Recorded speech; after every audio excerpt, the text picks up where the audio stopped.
الشيطان الرجيم بسم الله الرحمن الرحيم أم كنتم شهداء إذ حضر يعقوب الموت إذ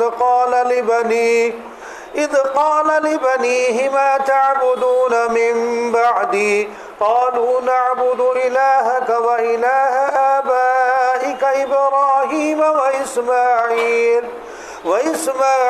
وإسحاق إلها واحدا ونحن له مسلمون تلك أمة قد خلت لها ما كسبت ولكم ما كسبتم ولا تسألون عما كانوا يعملون۔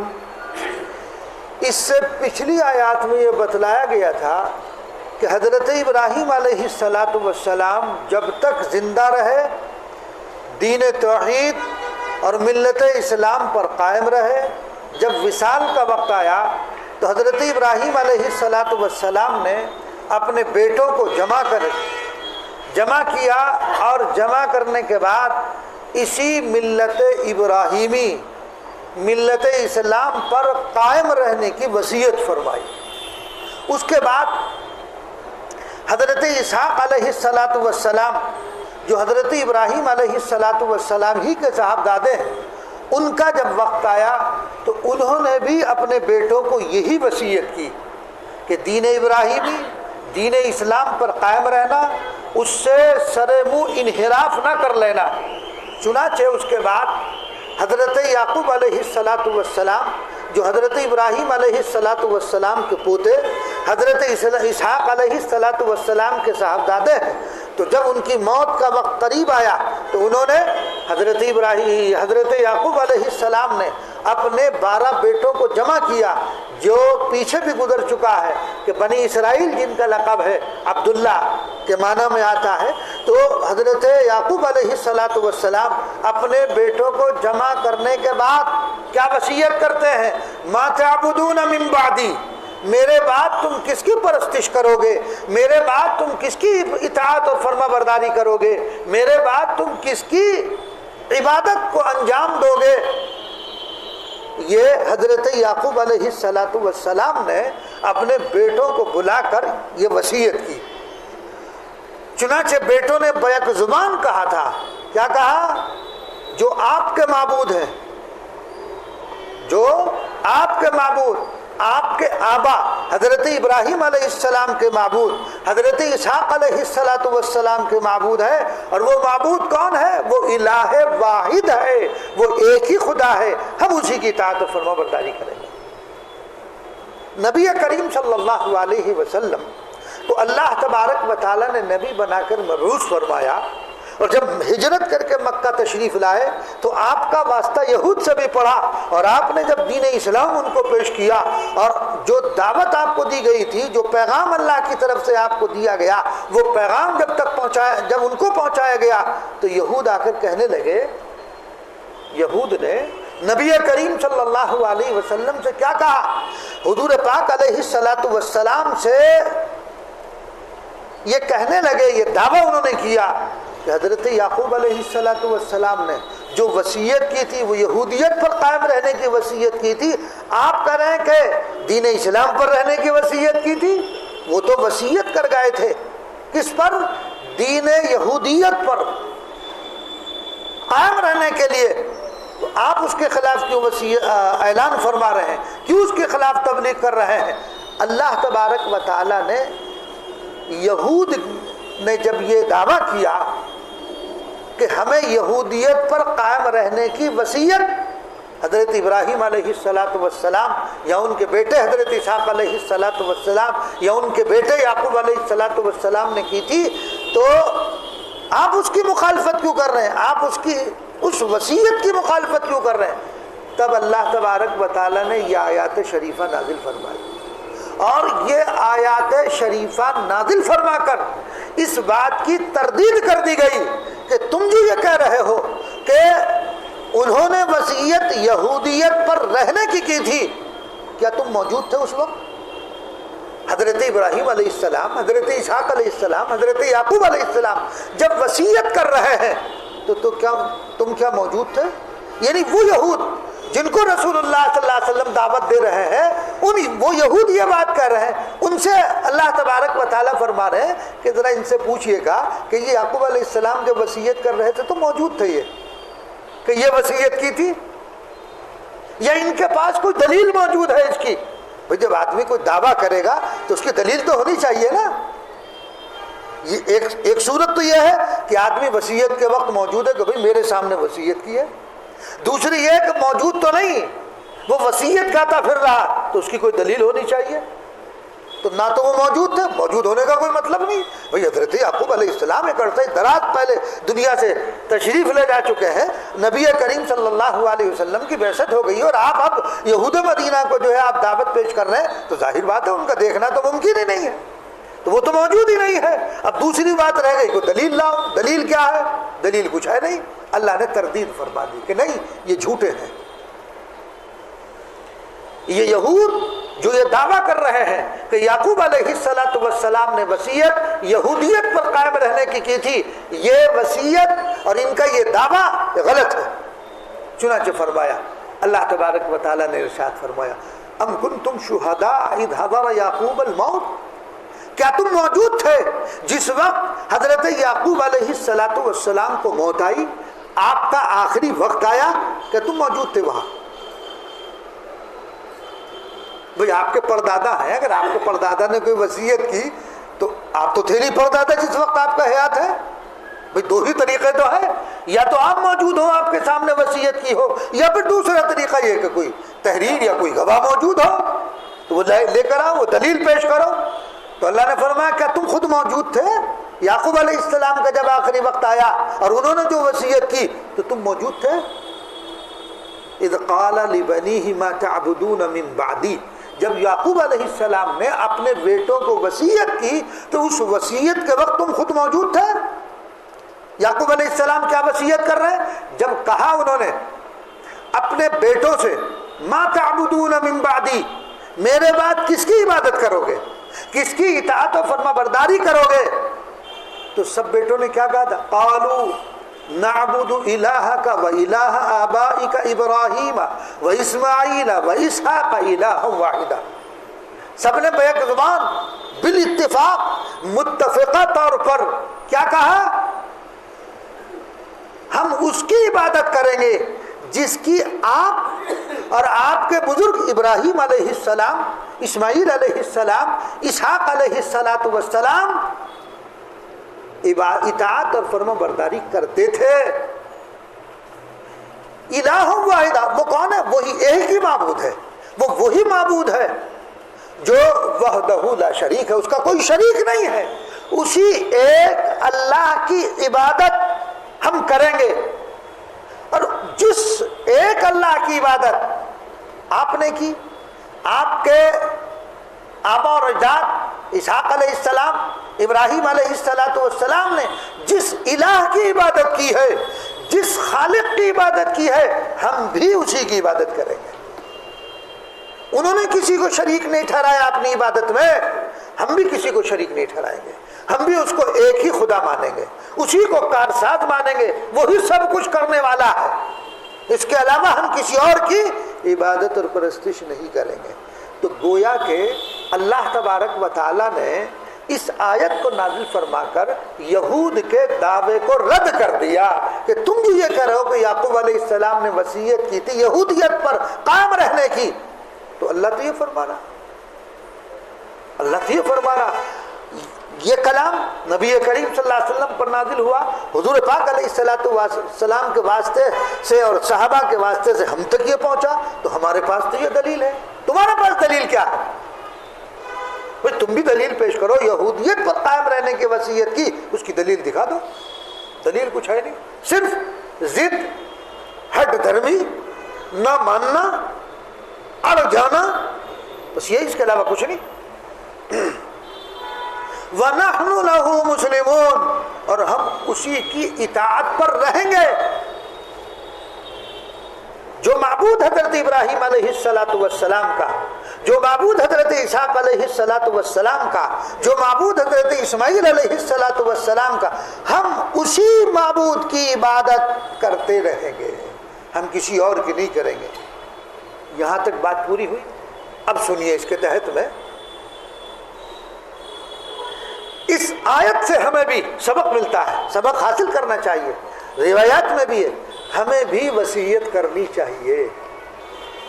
کیا ہم میں سے کوئی اب تک کسی نے وصیت کی ہے اپنی اولاد کو؟ نہیں کی، نہیں کی کوئی وصیت۔ ہاں یہ کہا ضرور ہوگا فلاں مکان میرے فلاں بیٹے کا، فلاں دکان میرے فلاں بیٹے کی، یہ مکان میں بیٹی کا حصہ ہے، زیور اتنے کا ہے، باغ فلاں کا ہے۔ ہوتی ہے یہ وصیت ہے؟ کیا یہ وصیت بھی ہوتی ہے اولاد کو جمع کرنے کے بعد، اے میری اولاد میرے مرنے کے بعد دین اسلام سے پھر مت جانا، عیسائیت اور نصرانیت اور شیعیت اور مرزائیت کو اختیار مت کر لینا، تم دین اسلام پر قائم رہنا، جس دین کو نبی کریم صلی اللہ علیہ وسلم لے کر آئے اسی پر تم قائم رہنا۔ کیا یہ وصیت ہم کرتے ہیں؟ نہیں، ہم نے نہیں کی آج تک، نہیں کی نا تو مجرم نہیں۔ نبی کریم صلی اللہ علیہ وسلم فرما رہے ہیں کوئی رات ایسی نہیں گزرنی چاہیے کہ وصیت نامہ تمہارے تکیے کے نیچے نہ ہو۔ کوئی بھی عمل نہیں کرتا، کوئی رات ایسی نہ گزرے کہ تمہارا وصیت نامہ تکیے کے نیچے رکھا ہوا نہ ہو، یعنی تمہارے پاس موجود نہ ہو، اس لیے کہ موت کا کچھ بھروسہ نہیں کب آ جائے، نہ جوان کا پتہ نہ بوڑھے کا پتہ۔ دیکھو آنے کی ترتیب تو ہے، جانے کی ترتیب نہیں ہے۔ بیٹا پہلے چلا جائے، باپ بعد میں جائے، پوتا پہلے چلا جائے، دادا بعد میں جائے، تو جانے کی کوئی ترتیب نہیں ہے، آنے کی ترتیب ہے۔ تو کیا ہم نے کوئی وصیت نامہ لکھا؟ کیا ہم نے کوئی وصیت اپنی اولاد کو کی؟ نہیں۔ ساری وصیتیں اگر کہیں گے یا ساری وصیتیں کریں گے تو صرف دنیا کی کریں گے، دین کی نہیں کرتے۔ فلاں فیکٹری فلاں بیٹے کی ہے، فلاں فیکٹری فلاں لڑکے کی ہے، فلاں مکان میں میری بیٹیوں کا حصہ ہے۔ ارے یہ تو سب فانی ہے، فنا ہونے والا ہے۔ وصیت کرو اپنی اولاد کو دین اسلام پر قائم رہنے کی، کہ گمراہی میں مبتلا مت ہو جانا، اپنے افکار کو غلط مت کر لینا، فلاں فلاں سے جڑے رہنا تاکہ وہ تمہارے دین کی بقا کا ذریعہ بنے۔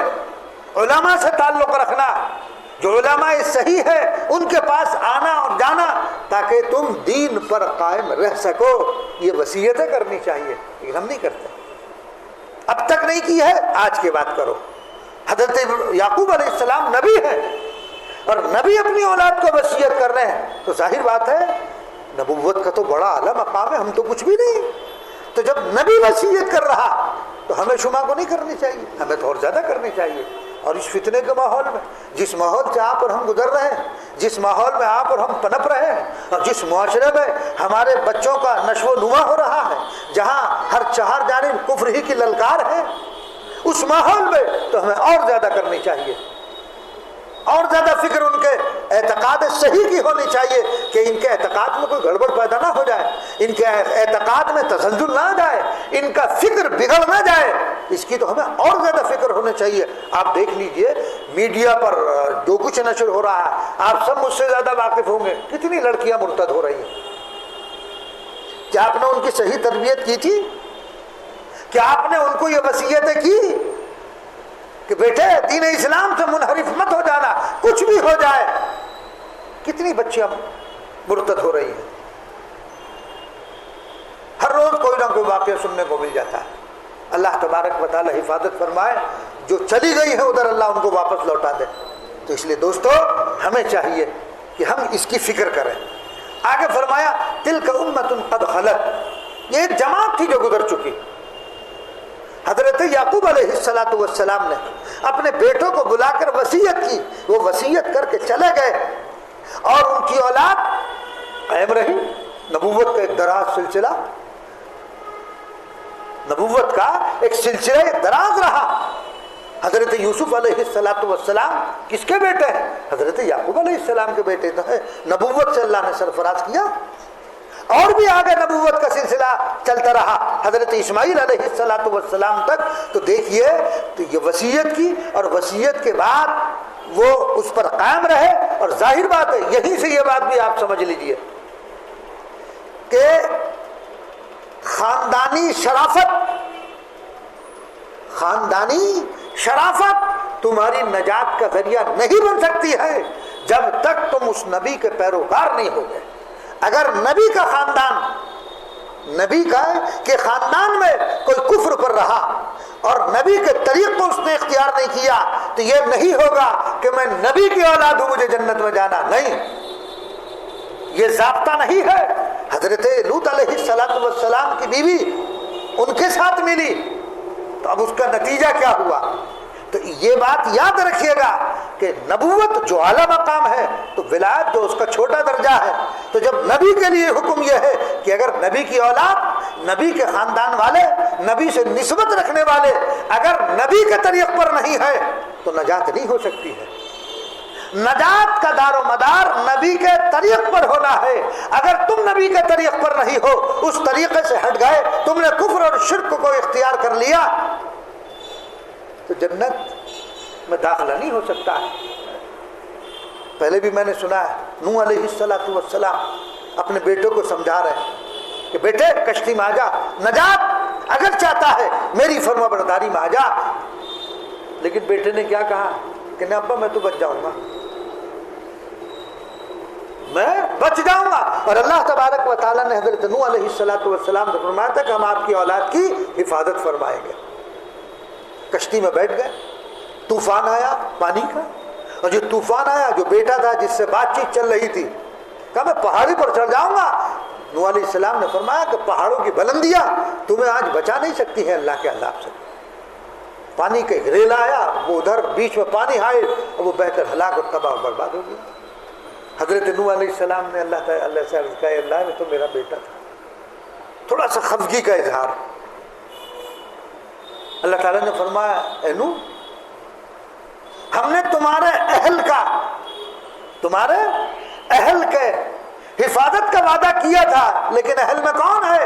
جو تمہارا متبع ہے، جو تمہاری فرما برداری کرنے والا۔ ہم نافرمان کو نہیں، کسی فاسق و فاجر کو نہیں، اس کی حفاظت کا وعدہ ہم نے نہیں کیا ہے۔ وہ تمہارا متبع نہیں ہے، وہ باغی ہے، وہ نافرمان ہے۔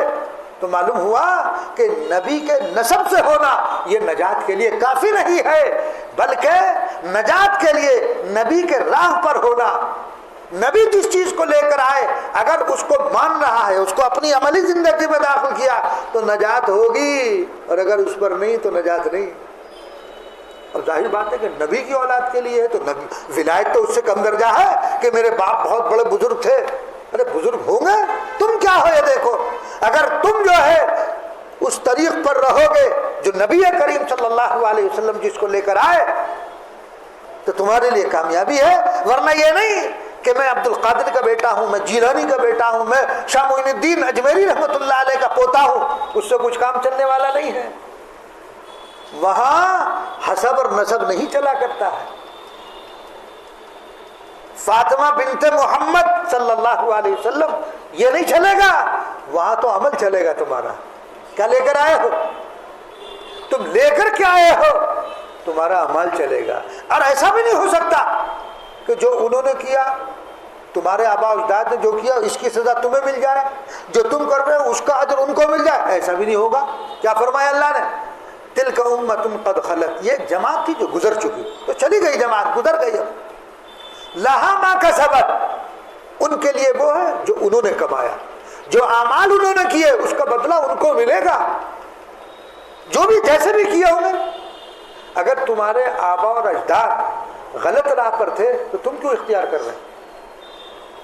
بھئی اگر باپ غلط راستے پر ہے تو بیٹے کے لیے تو یہ دلیل نہیں کہ میرا باپ جب اس راستے پر ہے تو میں بھی اسی پر راستے پر رہوں گا۔ جب وہ غلط ہے تو تم کیوں اختیار کر رہے غلط کو؟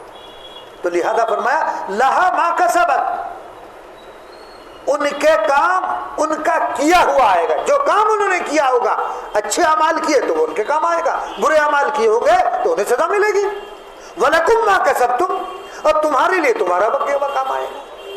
بھئی تم نے جو کام کیا ہے، تم نے جو اعمال کیے ہیں وہ تمہارے کام آئیں گے۔ ایسا نہیں ہو سکتا ہے کہ تمہاری برائیاں ان کے کھاتے میں ڈال دی جائیں، تمہارے آبا اور اجداد ہیں، ایسا نہیں ہوگا۔ اس برائی کا بدلہ تو تمہیں ملے گا نا۔ اور ایسا بھی نہیں ہوگا کہ تمہارے آبا اور اجداد نے جو نیک کام کیے ہیں تم غلط کام کرتے رہو وہ ہمیں بخشوا دیں گے، ایسا نہیں چلنے کا. جو کام جس نے جیسا کیا ہوگا اسی کے مطابق اس کو سزا اور جزا ملے گی. بیٹا غلط کام کرے تو آخرت میں باپ کو سزا نہیں ملے گی کہ بیٹے نے کیا تو باپ نے اگر کیا تو اس کی سزا بیٹے کو نہیں، جس نے کیا ہوگا. تو لہذا یہ بات دل و دماغ میں اتار لیجئے کہ جب نبوت کے لیے حکم ہے کہ اگر نبی کی اولاد میں کوئی راہ سے بھٹک گیا اور نبی کے راستے پر نہیں رہا تو اللہ تبارک و تعالیٰ اس کو جنت میں داخل کر دے. کفر اور شرک پر مرا جنت میں نہیں جا سکتا ہے. تو جب نبی کے لیے حکم ہے، کتنا بڑا ولی کیوں نہ ہو، نبوت کے مقام سے نہیں بڑھ سکتا ہے، تو اس کے لیے بھی یہ حکم ہے کہ میں فلاں کا بیٹا ہوں، فلاں کا بیٹا ہوں، میں سجادہ نشین ہوں، میں کچھ بھی کرتا رہا ہوں، جنت تو ہمارے باپ دادا کی ہے، کسی کی نہیں ہے. جنت اللہ کی ہے، جنت اللہ کی ہے. یہ یہودیت اور نصرانی یہ دونوں دعویٰ کرتے ہیں. یہودی نصرانی کو غلط کہتے ہیں، نصرانی یہودی کو غلط کہتے ہیں، اور کہتے ہیں کہ جنت ہماری ہے، ہم کچھ بھی کریں، سیاہ سفید کریں، جنت تو ہمارے آبا اور اجداد کی ہے، اس لیے کہ ہم انبیاء کی اولاد میں. ارے انبیاء کی اولاد میں ہو تو انبیاء کے راستے پر رہو نا. انبیاء کے راستے پر رہو گے تو انشاءاللہ جنت ضرور ملے گی. اور اگر تم نے انبیاء کے راستے سے صرف نظر کی، اس راستے کو چھوڑ دیا، تو جنت کیوں ملے گی بھائی کام اجرت تو اسی ملے گی جس نے کام کو انجام دیا ہوگا. اور جس نے کام کو انجام نہیں دیا اور شام کو جا کے کہنے لگے لاؤ جی میری مزدوری دے دو، تو اسے کیسے دے دی جائے گی؟ کبھی تم نے کوئی کام کیا ہے. تو کیا فرمایا؟ لہا ما کسبت ولکم ما کسبتم. اور آگے فرمایا ولا تسألون عما كانوا يعملون. تم سے ان کے کیے ہوئے کی پوچھ گچھ بھی تو نہ ہوگی، یعنی تم سے ان کے متعلق پوچھ نہیں ہوگی انہوں نے کیا کیا تھا، تم سے تمہارے اعمال کے متعلق پوچھ ہوگی تم نے کیا کیا. ہر آدمی کو یہ فکر تو ہے میرے مرنے کے بعد میری اولاد کا کیا ہوگا، ہے نہیں فکر؟ میں اگر دنیا سے چلا گیا، چھوٹے چھوٹے بچے ہیں، کیا ہوگا؟ لیکن کسی کو یہ فکر نہیں کہ اولاد کے مرنے کے بعد اولاد کا کیا ہوگا.